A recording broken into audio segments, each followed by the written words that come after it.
Hello everyone, and welcome to AMDG Videos! Today we're going to talk about something very interesting and something that I love a lot. D&D, or more accurately, Dungeons & Dragons, or even more broadly, role-playing games. Now, D&D is a role-playing game. The concept of D&D is that you have a storyteller. And the storyteller, sorry, I just dropped my phone. The storyteller designs this world with characters, challenges, monsters, allies, treasure, all of this stuff, and then the players play the characters in this story. And you can do whatever you want. So you'd have each character would play your own hero. You'd have special abilities. You can do whatever the heck you want. Um, this has been done in a lot of different ways. Pathfinder, GURPS. There's a lot of different YouTube series on it. Yogscast did some. I love their series. Geek and Sundry is doing a awesome D&D series right now called Titan's Grave: The Ashes of Alcana. It can be any genre. It can be anything. There's a huge amount of rules, and I'm a massive fan of D&D. I've played it a lot with my family and with my friends. I've had people come over to my house, and I've just like cousins who I haven't met in a long time, and I've just played D&D with them, and they loved it. I love D&D. A lot of everyone who I've never met someone and introduced them to D&D and had them not like it. Never. And I've introduced it to a lot of people, even people who said they wouldn't like it. But it's an awesome experience. The best part is you can literally do anything. You can steal from your friends. You can light people's hair on fire if you don't like them. If someone's being really boring, maybe even if it's a good guy, you can just attack him. You can do whatever the heck you want. You can ignore the quests. You can just run around and become a bandit. It's whatever you want. The ultimate open world experience because you can do whatever you'd like to. You're not limited by programming. So now there's a lot of systems to do this, and I used to use the D&D system, but the biggest problem with the D&D system, if you know anything about it, is that there's a packet of 5 sheets of paper. Now, if you play a lot of D&D and you really love it, I agree with you. I think it's really cool. And I'm talking about D&D as in the version of the RPG rules of D&D, Dungeons and Dragons. I think it's really cool, but honestly, having ADHD, I can't stand making those rules. And I used to do it, but it'd take me 20 minutes per sheet to make the rules. And I say, oh, let me play D&D with you. And my friends and my family are like, oh yeah, let's play a D&D game. Let's make our characters. And then it'd take 20 minutes per person. I once played a D&D game with my friends where it took an hour for each. He was trying a new system. It took him an hour to make 2 characters. So it was ridiculous, and I hated that so much. So I designed my own set of rules, which I don't know where I'm gonna put them up. I haven't decided that yet, but I'm gonna put them up somewhere, and they will be in the description of this video. I'm still working on them. I call it Simple Dice. Simple Dice version 2.2 right now. And I've watched hundreds of hours of D&D, played hundreds of hours of D&D, and this is my basically ultimate D&D where there's less rules and more imagination at stake. So what I'm going to be doing in this video is explaining the rules of Simple Dice and kind of explaining more about RPGs in general.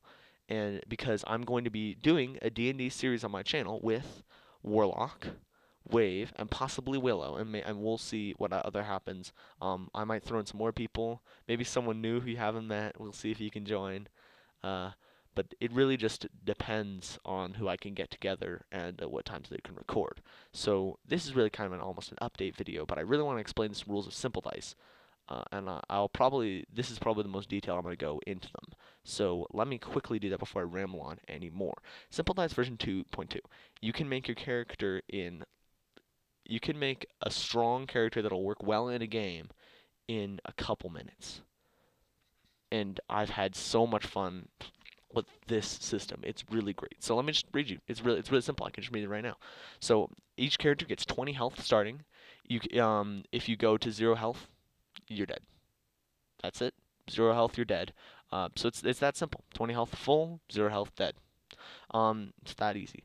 Now the thing about the series, the Simple Dice, is that the DM is going to take into account a lot of things. Now, for those hardcore D&D players, I don't have all of these like crazy rules. Like, if your health is at 50%, then you're going to move like this amount less. No, I'm just going to take it into account when you roll. So someone who has 20 health is going to have an easier time trying to dodge some arrows than someone who is on 1 health, because the 1 health person is going to be bleeding, wounded, in a lot of pain, maybe almost crippled. So I'm going to take that into account when I roll dice for them.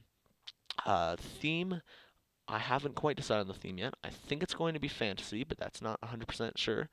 Level. The level is just a way of seeing how strong your character is. You start at level 1. Each time you level up, you get a new skill bonus. So, okay, so every time you level up, you get a skill. Level 1, you have 1 skill, and a skill is a +1 to anything you have to roll for. So, for example, you could have a +1 in rolling to hit things. Now, that's very +1 in aiming is very kind of broad. For more experienced players, I'd have like a +1 in handgun aiming. So anytime you're using a handgun, you wouldn't have a handgun in fantasy game. But maybe if you're in a sci-fi game, anytime you use a laser handgun, you get +1 when you're aiming it. So +1 chance to hit.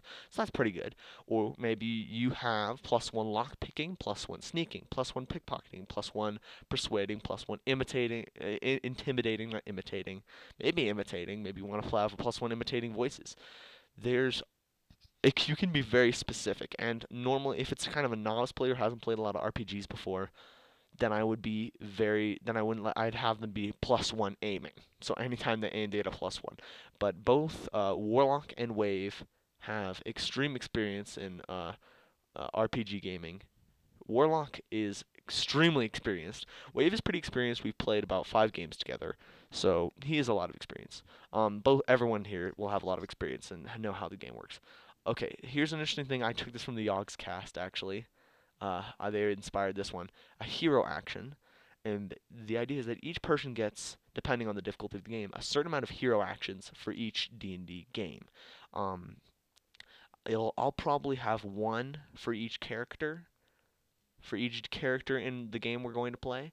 1 for each character. And a hero action is a D8, so 8-sided die. You roll that D8 and you add it to any roll. Any roll. So an example of use of a hero action would be kind of near the end. Maybe you're fighting the final boss, and he's got your friend pinned to a wall, and you have 1 chance to headshot him. So you add that to aiming, or you add that to damage to try to get this guy.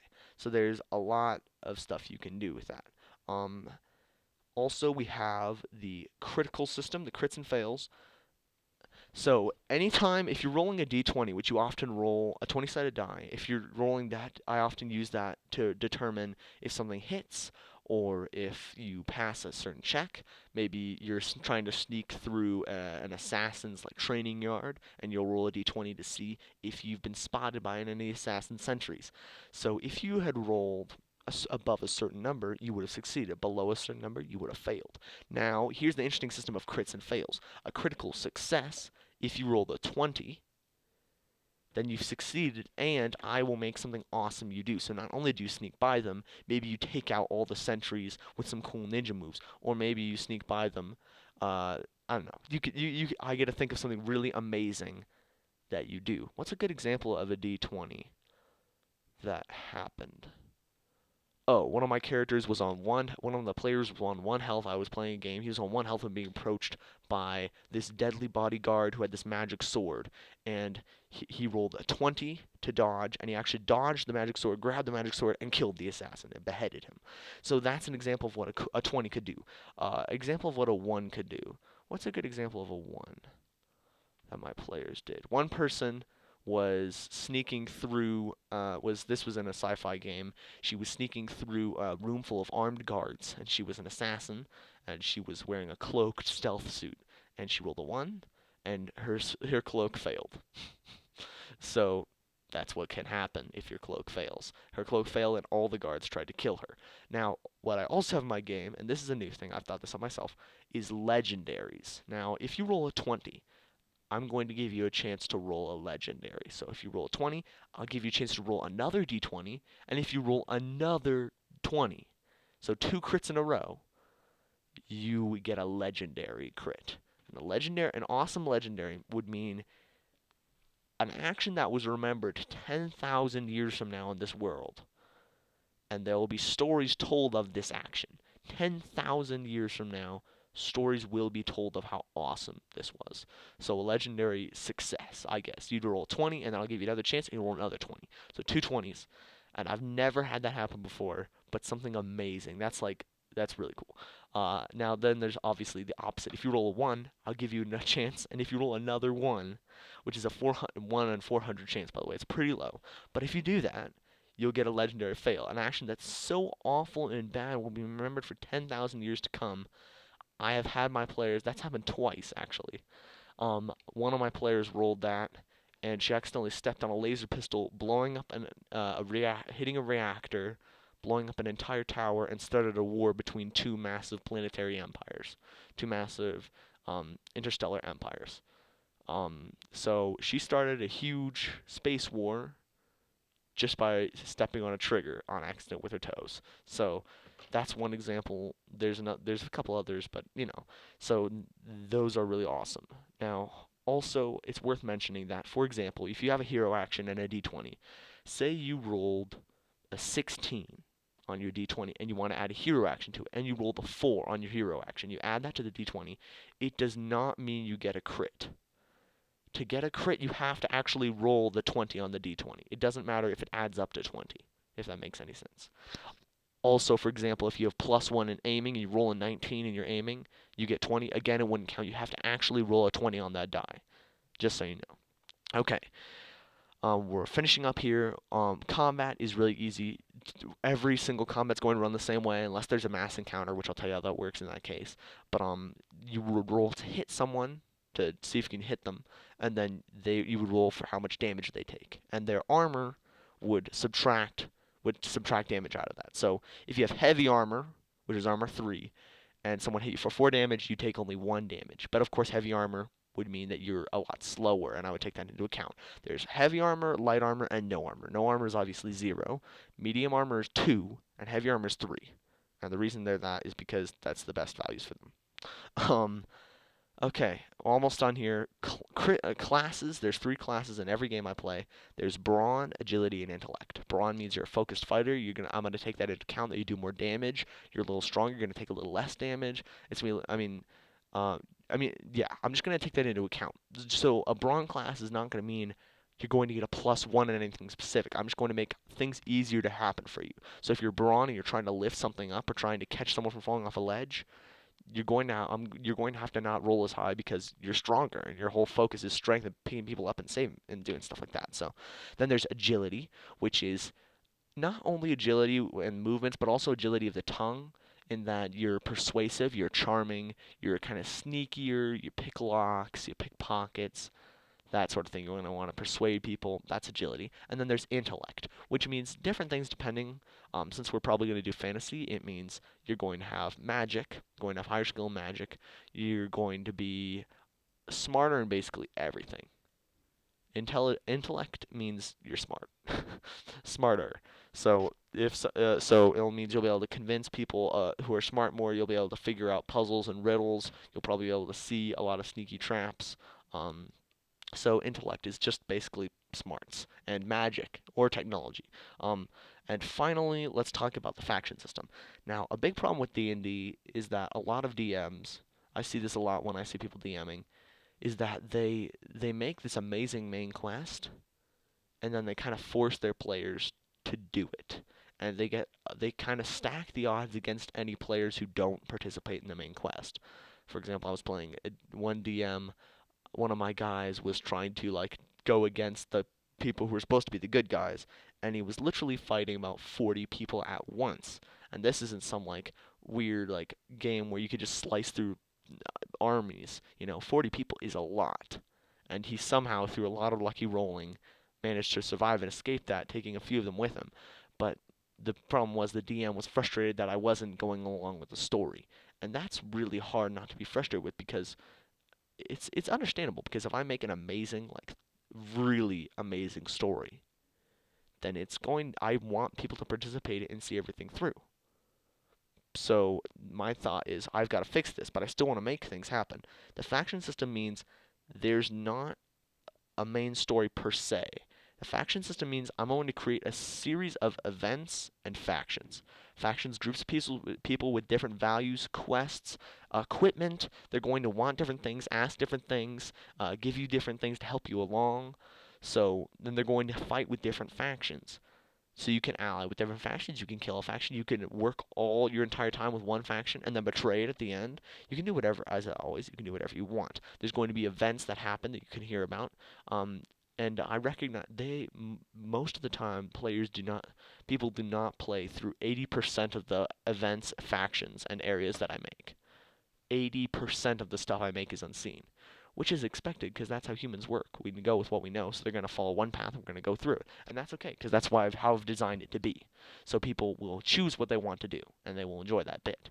So that's how my system is going to work. There's not going to be a main quest per se. There's going to be a lot of little quests, and they can choose whatever they want to, or they can just do random stuff. It's whatever they want to do. There will be special items. There'll be special items in the game that are like unique weapons and armor, rings, amulets, cloaks, all this really cool stuff that will give you special abilities that there are only one of in the game. You have to do cool stuff to get. But anyways, guys, so that's Simple Dice version 2.2. It's going to be really fun. I'm really excited, guys. I'm going to be using my own UI to kind of to show armor and equipment and all of this stuff, and you're gonna hear the recording of our voices. So I'm really excited about this. I hope to do a lot of more D&D on my channel. And it's only going to get better. This system is version 2.2 for a reason because I keep changing. The last change I made was yesterday, and I'm probably going to make another change after this recording session with these guys. And I'm really excited about it. It's a really cool system. It's really fun to make my own system. If you have any suggestions for my Simple Dice system or my videos in general, please leave them in the comments and tell me because I'm always looking to improve in everything that I do. So thank you all for watching AMDG videos. D&D is coming very soon. It's going to be really cool, guys. Thank you all for watching. Have a great day. God bless and goodbye.